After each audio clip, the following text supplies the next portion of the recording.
할렐루야. 오늘 예수님께서 십자가에 달리신 지 3시간 지나서 흑암이 밀려오기 시작했습니다. 33절입니다. 6시가 되면 온 땅에 어둠이 임하여 제9시까지 계속하더니 제6시는 우리 시간으로 낮 12시 정오입니다. 낮 12시는 해가 참 한창이고 뜨거울 때인데 갑자기 어둠이 밀려왔습니다. 3시간가량 어둠이 계속되었는데 우리 시간으로 오후 3시까지 온 세상이 깜깜했습니다. 어느 정도 깜깜했는가 하면 횃불을 켜드려야 할 정도로 날씨가 깜깜해졌습니다. 어떤 사람은 갑자기 날씨가 이렇게 깜깜해진 것에 대해서 일식현상이 있었다고 하기도 하고요. 또 어떤 사람은 갑자기 심한 먹구름이 몰려왔을 것이라고 말하기도 합니다. 이것은 근본적으로는 하나님의 초자연적 능력으로 태양이 어두워진 것입니다. 하나님은 인간의 교만과 죄악에 대해서 참으셨던 분노를 아들에게 골고다 언덕에 다 표현하신 것입니다. 이때 예수님은 인간이 보지 못했던 어떤 영적 진실을 보신 것 같습니다. 34절입니다. 제9시에 예수께서 크게 소리 지르시되 엘리 엘리 라마 사박다니 하시니 이를 번역하면 나의 하나님 어찌하여 나를 버리셨나이까 하는 것이라 하는 뜻이라. 우리가 인간적으로 생각하면 예수님이 어떻게 해서 이렇게 고통스러운 십자가에 죽도록 하나님이 내버려 주셨을까 하면서 주님의 원망 같은 소리다라고 생각할 수 있습니다. 이것은 예수님이 하나님을 원망하는 말씀은 아니었습니다. 아마도 예수님 이 순간 우리가 보지 못하는 어떤 영적 사실, 진실을 보셨던 것이 분명합니다. 즉 하나님의 보좌 앞에서 하나님께서 예수님을 십자가에 내어주시기로 한 하늘의 결정을 보신 것 같습니다. 하나님이 예수님에게 네가 주인으로서 이 모든 저주의 심판을 네가 받아야 되겠다 하고 결정을 내리셨던 것 같습니다. 그래서 예수님이 그 하나님께 나의 하나님 어찌해서 하나님 나를 버리십니까? 라고 말씀을 드린 것입니다. 다른 한편 이것은 사실 엄청난 말씀인 것은 다르게 생각하면 예수님이 결코 십자가의 죽음이 대제사장들이나 로마 총독이 내리는 판결 혹은 죽음이라고 생각지 않으셨다는 것입니다. 예수님은 이 모든 것을 하나님이 내리시는 재판의 결과로 생각하신 거죠. 하나님이 예수님을 죄인의 대표 선수로 심판하시는 것입니다. 어찌 나를 버리시나이까? 라고 하는 말씀만 들으면 나 도저히 결정 승복할 수 없습니다. 라는 원망처럼 들리지만 실제로는 하나님 결국 그래요.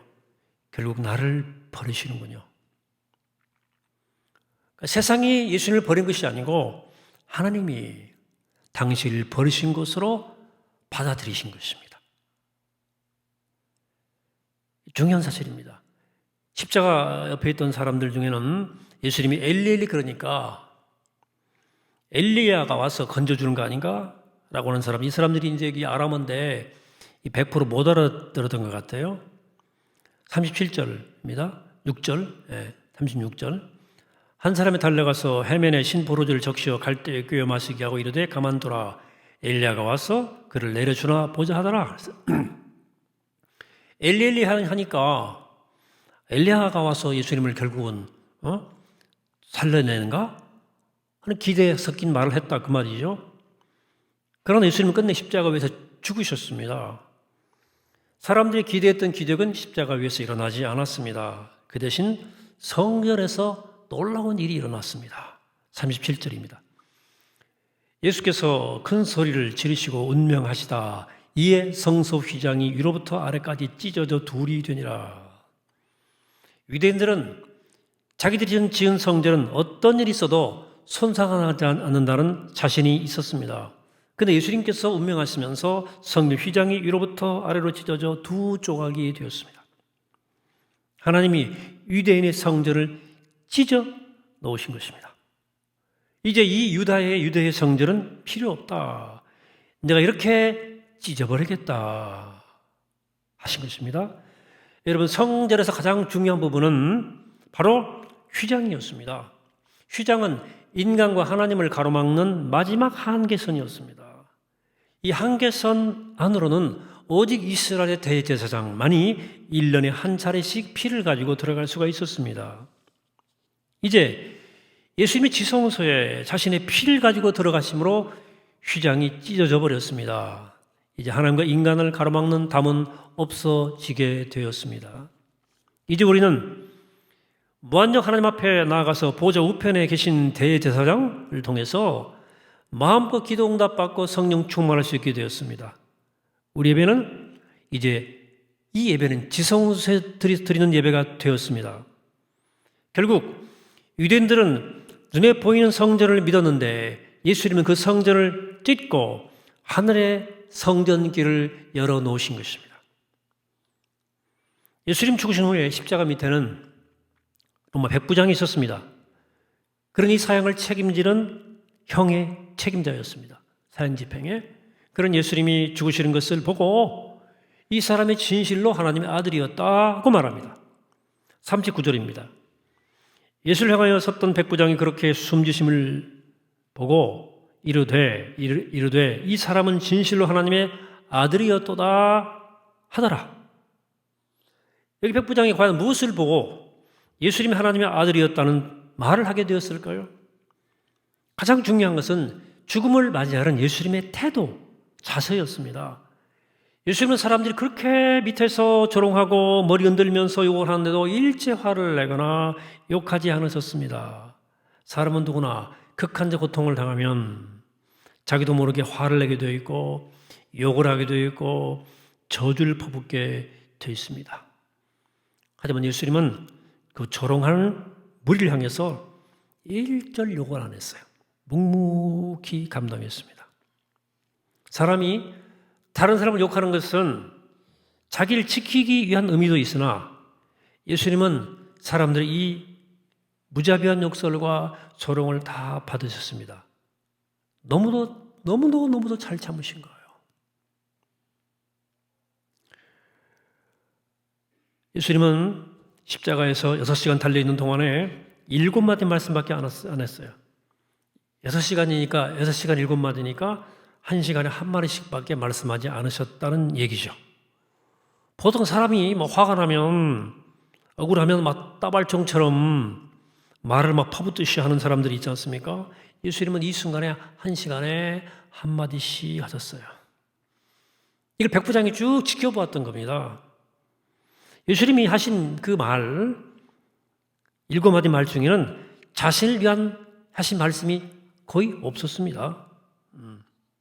예수님은 그 사람들의 죄를 그들에게 돌리지 말라고 하셨어요. 또 회개한 강도에게 네가 나와 함께 낙원에 있을 것이라고 하셨습니다. 요한에게 마리아를 어머니라고 그러면서 부탁하셨습니다. 그리고 나서 내가 목마르다. 그리고 나의 하나님 어찌하여 나를 버리시나이까? 다 이루었다. 내 영혼을 아버지의 손에 부탁하나이다 하고 돌아가신 것입니다. 그걸 쭉 지켜본 겁니다.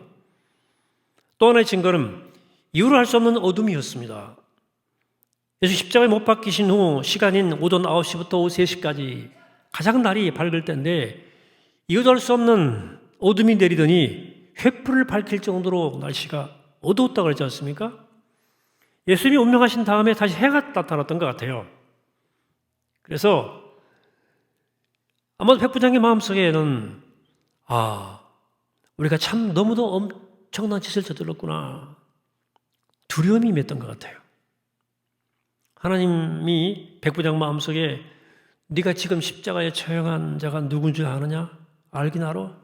엄청난 영적 압박을 주신 것 같아요. 그래서 그는 우리는 하나님의 아들을 죽였다. 지금 엄청난 일을 저지른 것이다 라고 말할 수밖에 없었던 것입니다. 놀라운 것은 주님 운명하시는 그 순간까지도 여인들이 많이 남아있었다는 사실입니다. 40절입니다. 멀리서 바라보는 여인들도 있었는데 그 중에 막달라 마리아와 또 작은 야고보와 요새의 어머니 마리아와 또 살로메가 있었으니 이들은 예수께서 갈릴리에 계실 때 따르며 섬기던 자요 또 이외에도 예수와 함께 예루살렘에 올라온 여자가 많이 있었더라. 항상 제일 먼저 나오는 여자가 막달라 마리아이죠. 예수를 믿었던 그 여인들은 예수님이 죽으시는 그 순간까지도 도망치지 않고 그 자리를 지키고 있었습니다. 그리고 예수님은 십자가에 내리고 무덤에 장사 지냈을 때 또 그 무덤까지도 따라갔던 사람들입니다. 이게 바로 이스라엘 여인들의 신앙이었어요. 결정적인 순간에 이 용감한 남성들은 다 겁을 집어먹고 달아나도 이 믿음의 여인들은 달아나지 않았습니다. 그러니까 하나님의 은혜를 제대로 받은 사람들이죠. 하나님의 은혜를 제대로 받은 이 여인들만이 절대로 끝까지 배신하거나 달아나지 않았습니다. 이게 이스라엘 여인들의 영적 스피릿이었습니다. 예수님이 돌아가신 시간은 오후 3시쯤이었습니다. 대개 6시나 7시쯤 되면 해가 지는데 그때부터 유월절이 시작되었습니다. 그날 오후부터 밤부터 저녁부터 시체를 유월절에 십자가에 매달아 놓는 것은 좋지 않기 때문에 아레마도 요셉이라는 사람이 빌라도를 찾아가서 시체를 내게 달라고 요구를 했습니다. 아마 그때 그때 빌라도는 나름대로 유대인들에게 내가 이용당했는가? 해서 그 화가 나 있었습니다. 그래서 아무도 빌라도에게 가려하지 않았어요.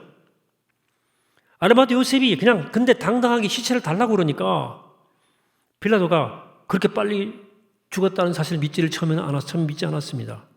백부장 불러서 중을 확인했는데 정말 죽었나 보라. 백부장이 확인하니까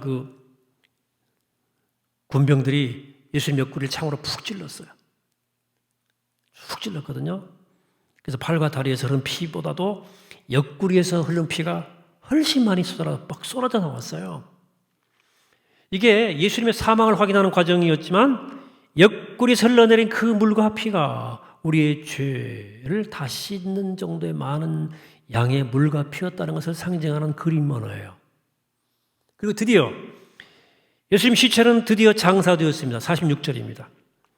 요셉이 세마포를 사고 예수를 내려다가 그것으로 싸서 바위 속에 반 무덤에 넣어두고 돌을 굴려 무덤 문에 놓음에 때에 막달라 마리아와 요셉 어머니 마리아가 예수를 둔 곳을 보더라. 여기까지입니다. 이제 사람으로 오신 예수님이 할 수 있는 모든 일은 다 끝났습니다. 제가 오늘 그 모든 과정을 오늘 요한, 마태, 마가 15장을 따라 쭉 설명을 드렸어요. 간략히 보았습니다. 예수님은 하나님의 뜻을 위해서 그 많은 수치와 고통을 당하시고 돌아가셨습니다. 이제는 군중의 소롱소리도 없고 예수님의 살과 살이 찢어지는 고통도 끝났습니다.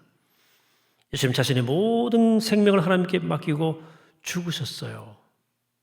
예수님은 하나님의 아들이지만 이 땅 육신을 입고 오셨어요. 그러니까 예수님의 인생이라고 해서 귀한 인생이 귀한 인생 아니겠습니까? 예수님도 인생이니까 한 번 하는 인생 아닙니까? 예수님도 이 땅에 한 번 사신 거예요. 단 한 번 사신 것이고 얼마든지 보람있고 행복하게 사실 권리도 있었습니다. 또 예수님이라고 해서 우리하고 육체가 달랐던 것도 아니에요. 예수님도 우리와 똑같은 육체를 가지셨고 똑같이 즐겁고 똑같이 통증을 느끼셨어요. 예수님도 여러 번 죽었다가 살아나신 것이 아닙니다. 예수님도 처음 죽으시는 거예요. 처음. 그 뒤에 어떻게 되는지는 아직 경험해보지 못하셨어요. 그렇지만 하나님 말씀을 믿고 말씀에 자신을 완전히 맡기시고 끝까지 순종하시고 돌아가셨습니다. 오늘 밤 성금요일 하나님의 아들이 드디어 우리를 대신해 죽으셨어요. 여러분, 대신에 죽으셨다는 이 사실 앞에 우리가 놓쳐서는 안 되는 사실이 꼭 하나 있습니다. 그것은 대신에 죽으셨는데 요한복음 3장 그것은 뭐라고 말씀하냐면 이처럼 사랑하사라고 말합니다. 하나님은, 예수님은 이처럼, 이만큼, 제가 쭉 설명드렸죠? 십자가에서 나를 대신해서 저렇게 비참하게 죽으실 만큼 나를 사랑하셨습니다. 대신 죽음에 대한 대속의 죽음에 대해서 교리가 있죠. 우리 죄를 대신해 죽으셨다. 근데 우리가 하나님의 그 사랑을 경험하지 못하면 대속은 하나의 교리에 불과합니다. 그러나 여러분들이 하나님이 정말로 저만큼 나를 사랑했다는 사실을 정말 뼈저리게 경험하면 이미 대속의 교리를 경험하고 있는 거예요. 그 사랑을 모르면 하나의 교리인 겁니다. 나를 사랑하시되 죽을 만큼 사랑했다는 것이 복음과 십자가의 고난의 핵심입니다. 이처럼 사랑하사. 그리고 우리는 이 사랑 앞에 마음도 무너지고 이 사랑 앞에 무릎을 꿇는 것이고 이 사랑 앞에 걷도록 감격하는 것입니다. 앞에 찬송 불렀죠? 거기 너 있었는가? 찬송을 불렀습니다. 오늘 밤 우리는 골고다 언덕 십자가 이야기를 들으면서 우리도 그 자리에 오늘 섭니다. 내가 달려야 십자가에 주님이 달리셨기 때문에 우리는 두려움과 떨림과 감사로 십자가 앞에 섭니다. 무엇보다 이처럼 사랑하신 그 놀라운 사랑의 감격에서 십자가를 바라보게 되기를 바랍니다. 오늘 주님 십자가에 달리신 그 성금요일의 은총과 사랑이 우리 안에, 우리 몸과 마음과 영혼 안에 가득하게 되기를 바랍니다. 그래 주님과 함께 죽고 주님과 함께 사는 놀라운 능력을 경험하는 우리 모두 이 복된 밤 되시기를 이 시간 주의 이름으로 간절히 축원합니다. 기도하시겠습니다. 걸어가신 하나님, 자비로우신 하나님, 오늘 주님께서 십자가에 돌아가셨습니다. 이처럼 사랑하셨습니다. 우리를 위해서, 나를 위해서 자신의 모든 걸 내어주실 만큼, 물과 피를 쏟으실 만큼 사랑하셨는데 그 사랑 앞에 깨어지게 하시고 그 사랑 앞에 무릎 꿇게 하시고 그 사랑으로 새롭게 하여 주시옵소서. 이 거룩한 밤 그 사랑을 묵상하며 그 사랑을 바라보며 십자가 안에서 바로 서게 하시고 그 자리에서 주님과 함께 죽고 주님과 함께 사는 놀라운 생명 역사를 맛보고 누릴 수 있도록 축복하옵소서. 감사드리옵고 예수 그리스도 이름으로 기도하옵나이다. 아멘.